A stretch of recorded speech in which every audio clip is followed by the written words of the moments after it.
Did you know, in the block game Minecraft, each block is 1 meter by 1 meter by 1 meter big?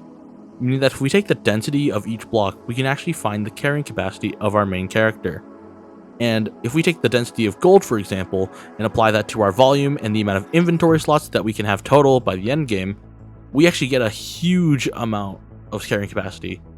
That number being about 1.23 billion kilograms in weight. Speaking of blocks, let's discuss another problem with blocks. In problem 47, a block hangs in equilibrium from a vertical spring when a second identical block is added. The original block sags by 5.0 centimeters. From this, what is the oscillation frequency of the two-block system?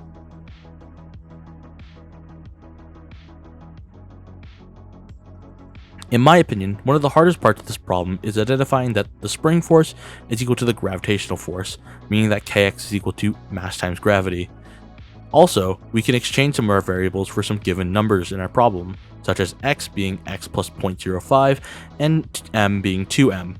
From this, we can separate our x plus 0.05, and since kx is equal to mg, we can cancel out one of the kx's and replace it with mg, allowing us to subtract 1 mg from the right side of our equation, leaving us with k times 0.05 is equal to mass times gravity.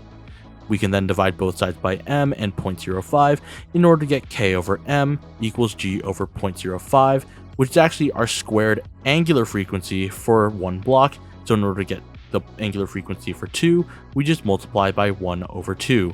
The trickiest part of this problem is actually identifying that you need to use the angular frequency equation and identifying that you have the components to create angular frequency from our equation here.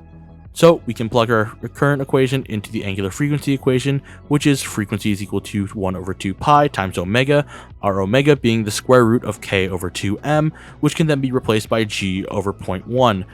Working all these numbers out, we eventually get a frequency of 1.58 Hz. The concepts used here allow us to calculate for the frequency at which the spring moves, but can also be reverse engineered in order to find, say, the mass of the blocks if we are given the frequency, for example. If you need more practice or just help understanding the concepts a bit more, I'd recommend looking at chapter 15.4, as that chapter would have all the things that you would need in order to understand this specific problem. In general, chapter 15 goes over harmonic motion.